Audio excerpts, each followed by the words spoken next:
یہ بھی ایک بات ہے, اللہ نے جب عزت, دیکھو بے عزتی ہمیشہ اس کی ہوتی ہے جس کی عزت ہو. یہ میں کئی بار بیان میں مثالوں سے سمجھا چکا ہوں. بہت سے لوگوں کو میں نے یہ مثال دی نا کہ عزت, آپ کو بے عزتی فیل ہو رہی ہے نا تو عزت ختم کر دو اپنی, اس سے بے عزتی آپ کی فیل ہونا کیا ہو جائے گی. گھر میں ابا سے صبح شام تانے مل رہے ہیں نا ایک آدمی کو, تو کہہ رہے میں بہت مجھے محسوس ہوتی ہے بے عزتی. تو میں نے کہا جب کئی دن تک ابا سے تانے سنتے رہو گے تو آپ کی عزت کا گراف اتنا نیچے آ چکا ہوگا کہ بے عزتی محسوس ہونے کا گراف بھی اسی حساب سے نیچے آ چکا ہوگا. تو یہ بھی ایک پیکیج ہے خودکشی سے بچنے کا. بعض لوگ خودکشی کے ارادے سے آتے ہیں میرے پاس کہ میں تو اب خودکشی کر رہا ہوں کیونکہ ابا کی طرف سے تانے اتنے بے روزگاری کے اور یہ وہ. تو میں نے کہا اس میں خودکشی کا کیا ہے بھائی, تانے ہیں تو کیا ہو رہا ہے. کہہ رہے ہیں بے عزتی بہت ہوتی ہے گھر میں ہر وقت. تو میں نے کہا بے عزتی تو تھوڑے دنوں میں کیا ہو جاتا ہے, انسان بے عزتی کا عادی ہو جاتا ہے. تو یہ جتنی ابھی فیل ہو رہی ہے ایک مہینے بعد اتنی فیل نہیں ہوگی. تو یہ اس لیے ابھی ایک مہینے تک خودکشی کو ڈیلے کر دو, پھر میرے پاس آنا, پھر میں ایک مہینے کا پیکیج اور دوں گا تو اس کے بعد انجوائے کرو گے اس کو.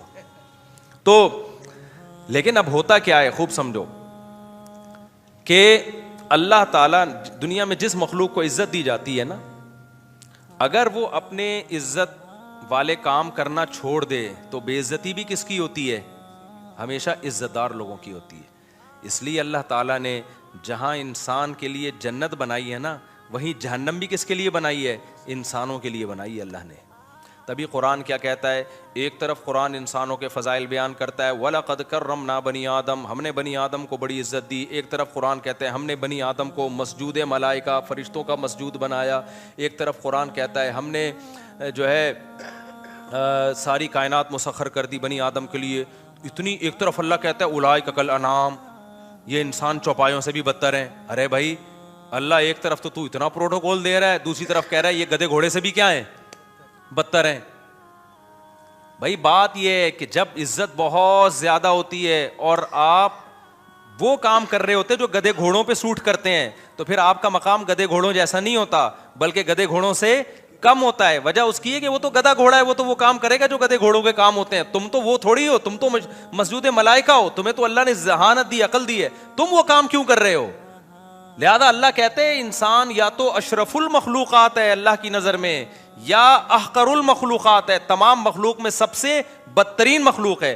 والتین والزیتون میں اللہ نے یہی مضمون بیان کیا, فرمایا والتین والزیتون وطور سینین وہذا البلد الامین لقد خلقنا الانسان فی احسن تقویم ثم رددناہ اسفل سافلین. کیا عجیب قسمیں اللہ نے اٹھائی ہیں. دیکھو فرمایا والتین والزیتون, قسم ہے انجیر کی, قسم ہے زیتون کی.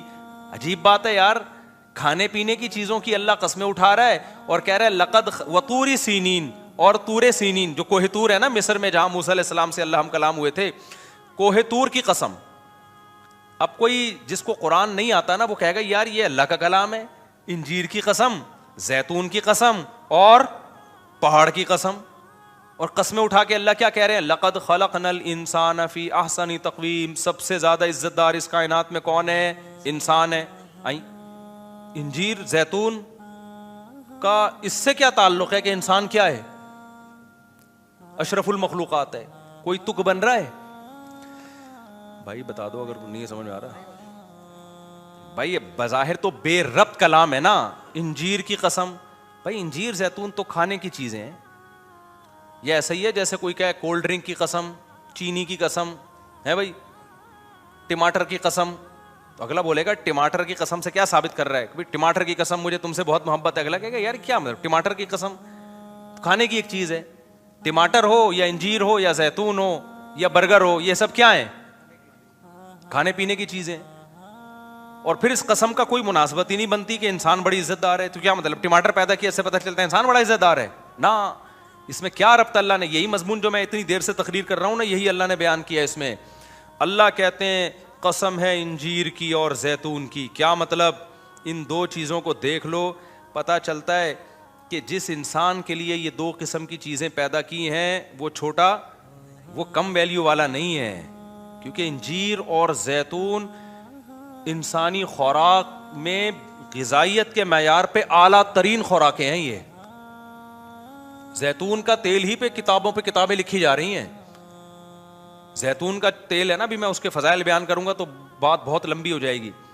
زیتون کے تیل میں دھواں کم ہوتا ہے جب آپ اس کو جلاتے ہیں, اس کی آگ میں شفافیت بہت. جب بھی آپ کوئی چراغ کسی بھی تیل سے جلاؤ تو روشنی تو ملتی ہے, دھواں بھی ملتا ہے آپ کو, ٹھیک ہے نا, لیکن زیتون کے تیل میں دھواں کیا ہے, نہ ہونے کے برابر ہے. پھر اس کا دھواں تکلیف دہ دھواں نہیں ہے, پھر اس کی جو لائٹ ہے وہ بہت شفاف لائٹ ہوتی ہے. پھر زیتون کا تیل آپ جو استعمال کرتے ہو, اکثر تیل کولیسٹرول کو کم کرنے کے بجائے بڑھاتے ہیں, آپ میں اس کو موٹاپا لے کر آتے ہیں. زیتون میں فیٹ نہیں ہے. تو یہ تو اس پہ تو پوری اب میں کیا تقریریں کروں. دنیا کا سب سے بہترین آئل جو سمجھا جاتا ہے نا اس وقت, وہ کون سا سمجھا جاتا ہے؟ اور آپ ان قوموں کو دیکھو جن کی صبح و شام خوراک میں اولیو آئل شامل ہے, آپ ان کی صحتیں اور ان کے کلر کو دیکھو آپ جا کے, ایسا ان کے چہرے چمکدار اور شفاف ہو جاتے ہیں نا. ہم لوگ تو پراٹھوں کے ڈسے میں ہیں نا. اب آپ زیتون پی کے وہ کلر نہیں لا سکتے جو شام میں اور فلسطین میں لوگوں کا ہوتا ہے, سمجھ رہے ہو آپ؟ سمجھے کہ اچھا اب ہم زیتون, وہ ہوگا تھوڑے سے 2-4 دھبے شاید کم ہو جائیں, باقی وہ تو بچپن سے ان کی تو جینز میں یہ چیز شامل ہو گئی ہے نا. ورنہ جو قومیں زیتون کھاتی آ رہی ہیں نا آئل میں, آپ ان کی جو ہے نا وہ ان کی صحتیں دیکھو, آپ ان کی خوبصورتی دیکھو, آپ حیران ہو جاؤ گے. تو اس میں بڑی شفافیت ہے. اور دوسری چیز ہے انجیر کے اپنے فضائل ہیں. اس پہ بھی پوری کتابیں آپ نیٹ پہ بھی سرچ کر سکتے ہیں, ڈاکٹروں سے پوچھ سکتے ہیں انجیر کا بیج کیسا ہوتا ہے, اس کے الگ فائدے ہیں, اس میں جو کارب ہے وہ کس ٹائپ کا کارب ہے, جو اس میں نشاستہ ہے نا وہ کس نشاستے کی بھی تو کتنی قسمیں ہیں. تو اللہ کیا کہتے ہیں, اچھا بعض طبیبوں میں نے لکھا ہے کہ اللہ نے انجیر اور زیتون کا اکٹھا ذکر کیا نا, آپ انجیر کو زیتون میں بھگو کے کھائیں آپ, تو یہ کمبینیشن ہے. تو اللہ نے 2 مادی چیزوں کا ذکر کیا, والتین والزیتون, جو کس کے لیے بنائی گئی ہیں, انسان کے لیے. یہ انسان کی مادی ترقی کے لیے بنائی گئی ہیں. ایسا نہیں ہوگا انجیر کھانے سے آپ اللہ کے بہت محبوب بن جاؤ گے, اس کا مادی زندگی سے تعلق ہے, روحانی زندگی سے ڈائریکٹ تعلق نہیں ہے. اور دوسری چیز ہے کوہ طور. کوہ طور انسان کی روحانی زندگی کے لیے, کہ اللہ نے موسیٰ کو کوہ طور پہ بلا کے ہدایت دی تھی تورات کی شکل میں, تاکہ انسان روحانی لحاظ سے بھی صحیح ٹریک پر چلیں. انسان کو 2 ہی گائیڈنس کی ضرورت ہے, مادی زندگی بھی ٹھیک ہو جائے, جس میں سب سے بڑی چیز کیا, اس کی خوراک ٹھیک ہو جائے. کیونکہ مادی زندگی میں سب سے پہلے آپ کی کیا ہے, باڈی. بھائی آپ کی صحت اچھی ہے, بے شک آپ جہازوں میں سفر نہ کرو, جہاز نہ بھی ایجاد ہوتے, صحت اچھی ہوتی زیادہ زندگی اچھی ہوتی. آپ کی صحت اچھی ہو جائے تو آپ کے پاس دولت نہ بھی ہو, آپ زیادہ کامیاب لائف گزار سکتے ہو. سب سے پہلے جس چیز کو مادی زندگی میں فوکس کیا جاتا ہے وہ کون سی ہے؟ عقل مند سارے یہی کہتے ہیں نا, سب سے پہلے صحت کو فوکس کرو, گاڑیوں بنگلوں کو بعد میں. آپ کی ٹی بی کے مریض ہو اور آپ بزنس کلاس میں سفر کرتے ہو ہوائی جہاز میں, تو کیا کرنا ہے بھائی؟ کیا خیال ہے بھائی؟ میں بھی یہی کا باتیں کر رہا ہوتا ہوں یار. پیسہ آئے تو سب سے پہلے کیا ہے, اپنی باڈی پہ لگاؤ, صحت صحیح کرو. صحت صحیح ہے نا, منجی پہ بھی آپ کی زندگی بالوں سے گزرے گی, بھینسوں کے باڑے میں بھی اچھی زندگی گزرے گی. صحت صحیح نہیں ہے تو 1000 گز کے بنگلوں میں اور جاپان اور امریکہ میں بھی آپ ٹینشن میں ہوگے. تو اللہ نے انسانی صحت کے لیے جو سب سے مفید غذائیں تھیں, جن میں اللہ نے زیتون اور انجیر کا تذکرہ کیا, اور پھر اللہ نے وطور سینین, کوہ طور کا, جو روحانی زندگی کا کیا ہے, موسیٰ علیہ السلام کو اللہ نے وہاں بلا کے تورات دی تھی. اللہ نے براہ راست اللہ ہم کلام ہوئے تھے, جس میں اللہ نے موسیٰ علیہ السلام کو بتایا کہ انسان روحانی اعتبار سے صحیح کیسے ہو سکتا ہے. زنا سے بچنا ہے, ماں باپ کی نافرمانی نہیں کرنی ہے, سود سے بچنا ہے, جھوٹ سے بچنا ہے, رشتہ داری کو جوڑنا ہے, توڑنا نہیں ہے, معاہدوں کو پورا کرنا ہے, اللہ کی عبادت کرنی ہے. تو مادی حساب سے بھی صحیح ٹریک پر انسان جب چلے گا, اور روحانی حساب سے بھی. اور تیسری وہاد البلد الامین, یہ آیت میں مجھ سے چھوٹ گئی تھی, وہاد البلد الامین, اور اس مکہ جو امن والا شہر ہے, اللہ نے اس کی بھی قسم اٹھائی, کیونکہ مکہ بھی وحی کا کیا ہے, مرکز ہے. 2 ایسی جگہیں دنیا میں خاندانی ہیں جہاں جس شان سے وحی نازل ہوئی ہے, تیسری جگہ اس شان سے وحی نازل نہیں. ایک مکہ میں قرآن نازل ہوا, قرآن کا زیادہ تر حصہ, اور ایک کوہ طور پہ جہاں اللہ براہ راست موسیٰ علیہ السلام سے ہم کلام ہوئے. تو 2 اللہ نے مادی نعمتوں کا ذکر کیا جو انسان کی مادی زندگی کو ٹھیک کرنے میں معاون اور مددگار بنتی ہیں, اور 2 وہ پلیسز کا, وہ جگہوں کا ذکر کیا جہاں وحی آئی ہے, جس وحی نے انسان کی روحانی زندگی کو ٹھیک کیا ہے. تو اللہ کہتے ہیں یہ 4 چیزیں دیکھ لو تو پتہ چل جائے گا کہ واقعی ہم نے انسان کو بڑا ہی خاندانی بنایا ہے, جس کے لیے غذائیں انجیر اور زیتون پیدا کی جا رہی ہیں, اور جس کی ہدایت کے لیے مکہ اور کوہ طور پر انتظام کیا جا رہا ہے. یہ پروٹوکول کسی اور مخلوق کو نہیں دیا جا رہا. سمجھ میں آ رہی ہے بات؟ لیکن پھر آگے اللہ نے کیا فرمایا؟ والتین والزیتون وطور سینین وہذا البلد الامین لقد خلقنا الانسان فی احسن تقویم ثم رددناہ اسفلا سافلین. اللہ کہتے ہیں بنایا تو ہم نے بڑا معزز تھا، لیکن پھر ہم نے ہی کیا کیا؟ انسانوں کو سب سے بدترین مقام پہ لے گئے. ہم لے گئے کا مطلب کیا ہے؟ یعنی ان کی حرکتوں کی وجہ سے. بنایا تو اشرف المخلوقات، جس کے لیے غذاؤں میں انجیر اور زیتون پیدا کی. اس سے بھی پتہ چلتا ہے کہ ہم اپنی غذاؤں کو ٹھیک کر لیں. اللہ تو قسمیں اٹھا رہے ہیں انجیر اور زیتون کی، اور ہم اللہ نے قسمیں اٹھائیں تو اللہ قسمیں اٹھا کے بھی تو بتا رہے ہیں نا کہ یار یہ چیزیں کھایا کرو، یہ چیزیں ہیں یہ جو تمہارے لیے میں نے پیدا کی ہیں. تم آ گئے برگر پہ، تم آ گئے یار غیر مسلموں سے نا، جو انگریز ہیں غیر مسلم میں خاص طور پہ انگریز. دیکھو ترقی اگر انگریز نہ بھی کرتے نا، مسلمان کر لیتے. ترقی ایک نیچرل ہے. ترقی ہر قوم آہستہ آہستہ انسان آگے ہی جاتا ہے. یہ تو جو پہلے چلا گیا تو اس نے ترقی کے سارے وسائل اپنے ہاتھ میں لے لیے. تو مسلمانوں کی تو خلافتیں ہی ختم ہو گئی. اگر نہ ختم ہوتی تو ہم بھی بہت آگے جا چکے ہوتے.